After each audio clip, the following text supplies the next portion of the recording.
তিলাওয়াতের ভাজে ভাজে সুরের অলংকার, এ কোরআন বাণী যে আল্লাহর, এ কোরআন বাণী যে আল্লাহর। আসসালামু আলাইকুম রহমতুল্লাহি ওবরাকাত। আসুন্না ফাউন্ডেশনের অনন্য আয়োজন সহজ সূত্রে কোরআন শিখির পঞ্চম পর্বে আপনাদেরকে স্বাগতম। প্রিয় শিক্ষার্থীবৃন্দ, রসুল্লাহ সাল্লাল্লাহু আলাইহি সাল্লাম বলেছেন, কিয়ামতের দিন কোরআনের পাঠক, হাফেজ ও আমলকারীকে বলা হবে যে তুমি কোরআন পড়ো এবং চড়তে থাকো, আর ঠিক সেভাবেই স্পষ্ট ও ধীরে ধীরে পড়তে থাকো, যেভাবে তুমি দুনিয়াতে ধীরে ধীরে স্পষ্টভাবে পড়তে। কেননা তোমার স্থান ঠিক সেখানেই হবে যেখানে তোমার শেষ আয়াতটি খতম হবে। প্রিয় শিক্ষার্থীবৃন্দ, বিগত 4টি ক্লাসে আমরা আরবি হরফের পরিচয় জেনেছি এবং 29টি হরফ সম্পূর্ণভাবে শিখেছি আলহামদুলিল্লাহ। আজকে আমরা আরবি 29টি হরফের নোক্তাওয়ালা হরফ এবং নোক্তাবিহীন হরফের পার্থক্য শিখব। পাশাপাশি ইনশাআল্লাহ আমরা হরফের লিখন রূপ সহজ সূত্রে আমরা শিখব। শুরুতে আমরা সকলেই আরবি 29টি হরফ অনুশীলন করব, মাস করব। সকলে আমার সাথে বলুন। সবাই স্ক্রিনের দিকে লক্ষ্য করুন এবং আমার সাথে বলুন।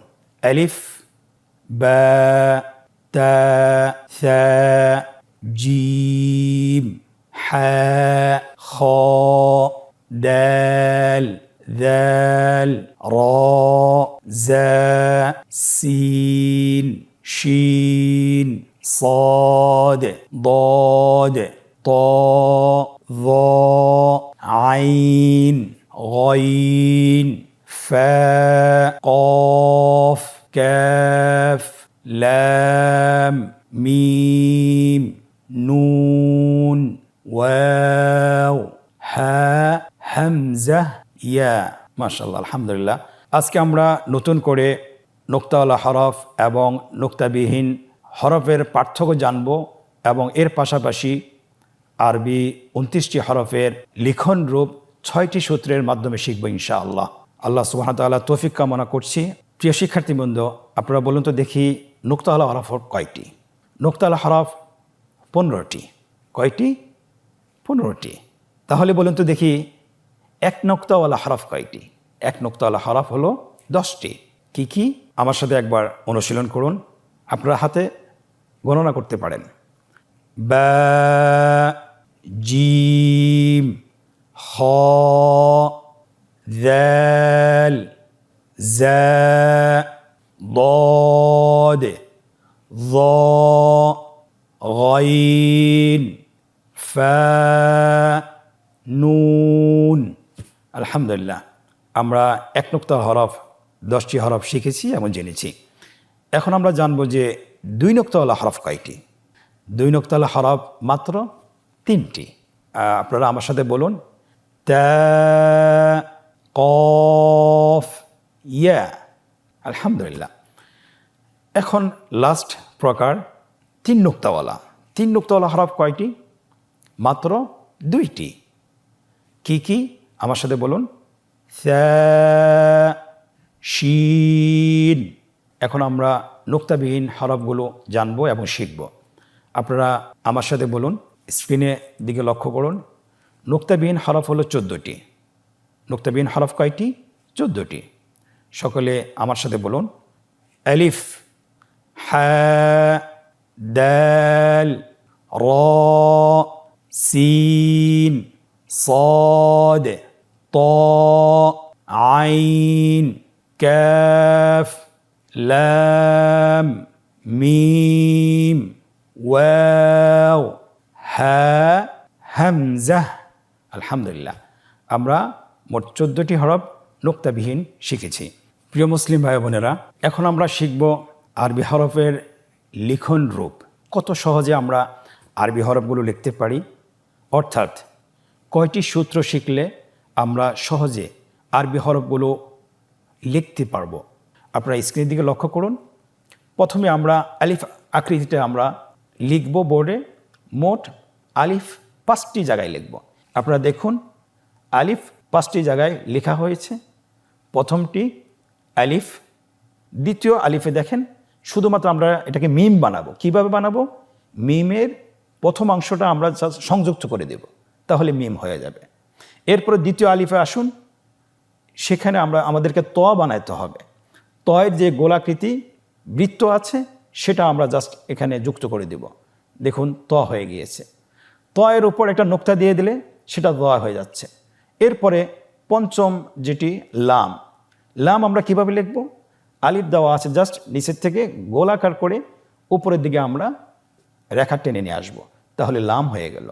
দেখুন কতই সহজ, আলহামদুলিল্লাহ। দ্বিতীয় আকৃতি বা, বা এর সাথে আমরা আরও 4টি হরফ সামঞ্জস্যপূর্ণ হরফ রয়েছে, যেটা বা শিখলে বাকি হরফগুলো শেখা সহজ হবে। দেখুন আমরা এখানে 5টি বা হরফ লিখেছি, শুধুমাত্র বায়ের নিচে যে নোক্তাটা আমরা উঠিয়ে দিচ্ছি। তাহলে শুরুতে আমরা বা কিভাবে লিখব? নিচে একটা ফোঁটা দিতে হবে। তা কিভাবে লিখব? উপরে 2টা ফোঁটা দিতে হবে, সেম আকৃতি। সা কিভাবে লিখব? উপরে 3টি নোক্তা দিতে হবে। এরপরে বায়ের আকৃতিকে আমরা ফা রূপান্তর করব, গোল যে বৃত্তটা আছে সেটা উপরে যুক্ত করে দেব। এরপরে আমরা এই বাটাকে আমরা বায়ের আকৃতিকে আমরা কাপ বানাতে চাই, জাস্ট বায়ের আকৃতি রেখে দিতে হবে, সাথে আলিফ একটি যুক্ত করতে হবে এবং ভিতরে একটা হামজা বসিয়ে দিতে হবে। কত সুন্দরভাবে কাফ হয়ে গিয়েছে, আলহামদুলিল্লাহ। তৃতীয় আকৃতি হা, হা হরফটি যদি আমরা লিখতে পারি তাহলে আমরা বাকি আরও 5টি হরফ আমাদের জন্য লেখা সহজ হবে। 5টি হরফ খ, জিম, আইন, গাইন। আপনারা দেখতে পাচ্ছেন 5টি হা লেখা আছে, হায়ের দ্বিতীয় অংশটি লেখা আছে, সেটা দিয়ে আমরা 5টি হরফ বানাবো। আপনারা দেখুন স্ক্রিনে হা কীভাবে লিখতে হয়। হায়ের নিচের অংশ সাথে উপরের অংশটা মিলিয়ে দিতে হবে। হা হয়ে গেল। হায়ের উপর নোক্তা দিলে খ হয়েছে, এবং হায়ের ভিতরে যদি আপনারা একটা ফোঁটা বসিয়ে দেন তাহলে জিম হয়ে গেল। হায়ের নিচের অংশের সাথে উপরের যে একটা হামজা বসিয়ে দিলে আইন হয়ে গেল। আইনের উপর একটা নোক্তা দিয়ে দিলে গাইন হয়ে গেল, আলহামদুলিল্লাহ। কতই সহজ। আমাদের চতুর্থ আকৃতির নাম র। চতুর্থ আকৃতির নাম র।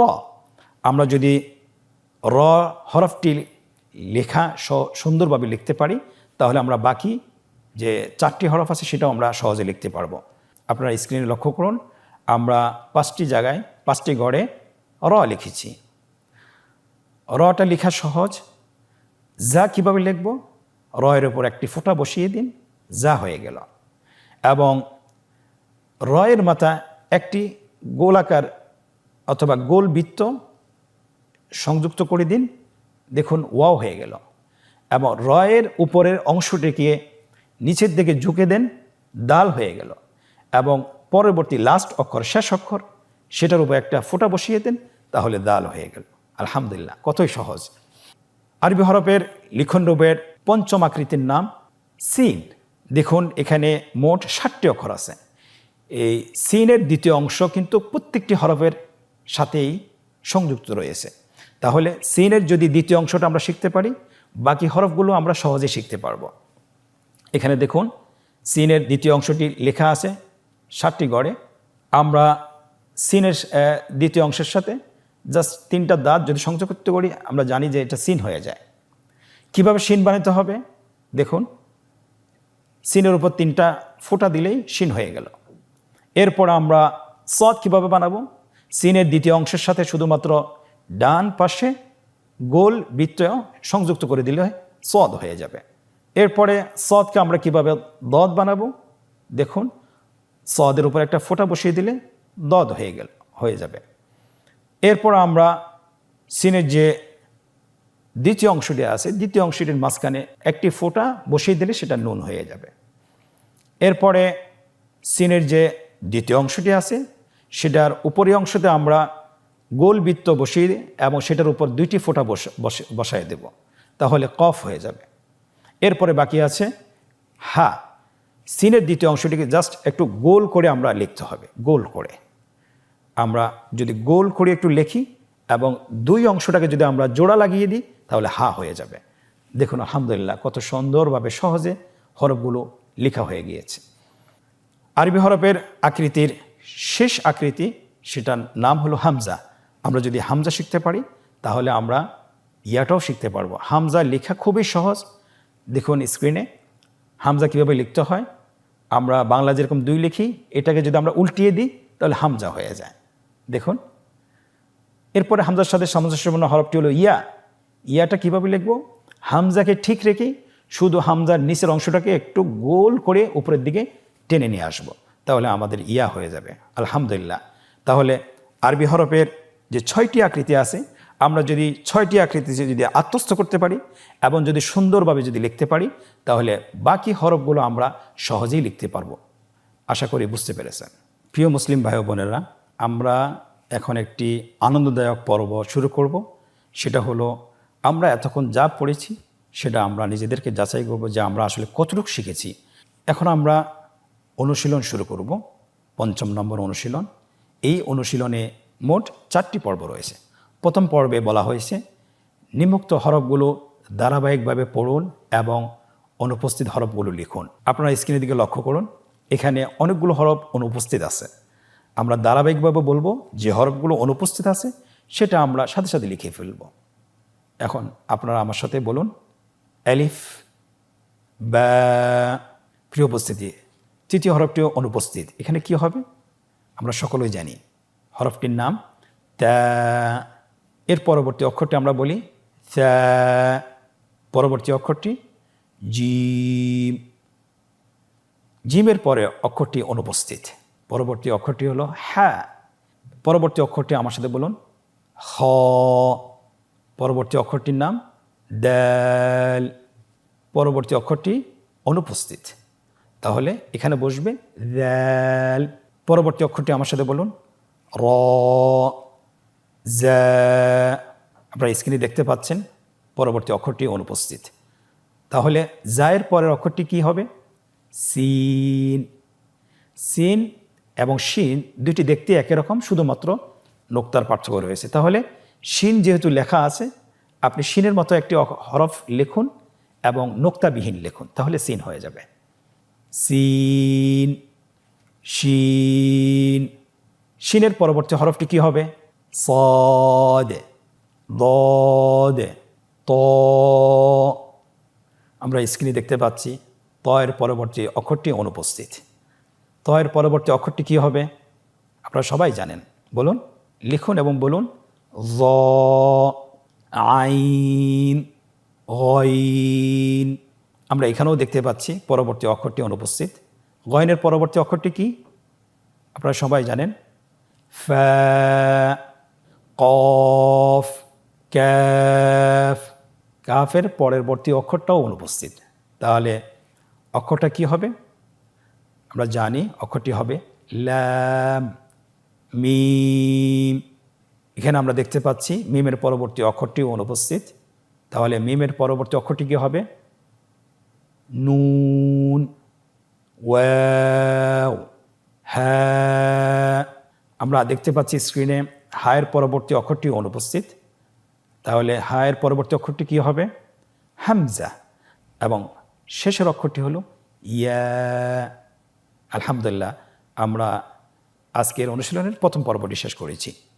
দ্বিতীয় পর্বটি হলো যে রেখা টেনে একই উচ্চারণের স্থান হরফের সাথে মিল করুন। আমরা জানি আরবি হরফ 29টি, মাখরাজ 17টি। তো প্রত্যেকটি হরফের উচ্চারণের স্থান রয়েছে। আমরা ডান সাইডে হরফগুলো লিখে দিয়েছি এবং বাম সাইডেও হরফগুলো উচ্চারণের সাথে মিল রেখে বিচ্ছিন্নভাবে আমরা লিখেছি।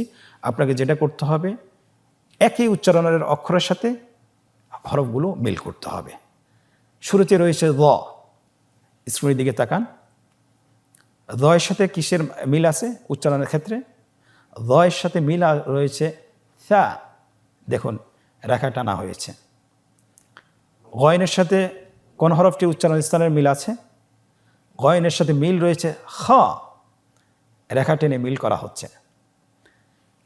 জিমের সাথে কোন হরফটির উচ্চারণ স্থানের সাথে মিল রয়েছে?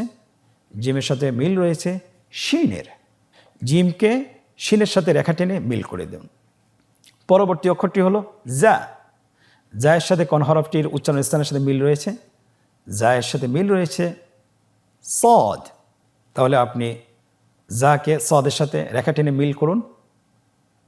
স্ক্রিনে লক্ষ্য করুন, মিল করা হয়েছে। এর আজকের দ্বিতীয় পর্বের শেষ অক্ষরটি হলো হামজা। হামজার সাথে উচ্চারণ স্থানে কোন অক্ষরের সাথে মিল রয়েছে? হামজার সাথে মিল রয়েছে হা। অতএব হামজাকে হায়ের সাথে রেখা টেনে মিল করুন। আলহামদুলিল্লাহ, কত সহজেই সম্পন্ন করা হয়েছে। আজকের অনুশীলনের তৃতীয় পর্বটি হলো যে নুক্তাওয়ালা এবং নুক্তাবিহীন হরফগুলোকে পৃথকভাবে লিখতে হবে। হরফগুলি লিখে ফেলি, স্ক্রিনের দিকে লক্ষ্য করুন। নুক্তাওয়ালা হরফগুলো লেখা হচ্ছে, নুক্তাওয়ালা হরফ হলো 15টি। কি কি দেখুন স্ক্রিনে লেখা হচ্ছে বা, তা, সা, জিম, হ। আলহামদুলিল্লাহ। এখন আমরা বাম পাশের যে বক্সটি রয়েছে সেখানে আমরা নুক্তাবিহীন হরফগুলো লিখে ফেলি। স্ক্রিনে লক্ষ্য করুন, হরফগুলো লেখা হচ্ছে। আলহামদুলিল্লাহ। আজকের পর্বতে আমরা আরবি হরফের নোক্তাওয়ালা এবং নোক্তাবিহীন হরফগুলোর পার্থক্য শিখেছি এবং এর পাশাপাশি আমরা আরবি হরফগুলো কত সহজে লেখা যায়, কয়টি সূত্রে লেখা যায় সেই সূত্রগুলোও শিখেছি এবং আমরা অনুশীলনও শেষ করেছি। আলহামদুলিল্লাহ। আপনারা বাসায় অবসর সময় পেলে অবশ্যই প্রত্যেক দিন কমপক্ষে 10 থেকে 20 মিনিট আপনারা অনুশীলন করবেন। আশা করি ইনশাআল্লাহ খুব সহজেই, খুব কম সময়ে আপনারা কোরআন পড়া শিখতে পারবেন বিইذনিল্লাহ। আল্লাহ সুবহানাহু ওয়া তাআলা আমাদের সকলকে তৌফিক দান করুন। হাদা ওয়া সাল্লাল্লাহু আলা খালিল মুহাম্মদ ওয়া আলা আলিহি ওয়া সাহবিহি আজমাইন। আজকে পঞ্চম পর্ব থেকে বিদায় নিচ্ছি। আল্লাহ হাফেজ। ইনশাআল্লাহ পরবর্তী পর্বে আবারও দেখা হচ্ছে। জাযাকুমুল্লাহ খায়র। আসসালামু আলাইকুম ওয়া রাহমাতুল্লাহি ওয়া বারাকাতুহু। আসুন্নাহ ফাউন্ডেশন, উম্মার স্বার্থে সুন্নাহর সাথে।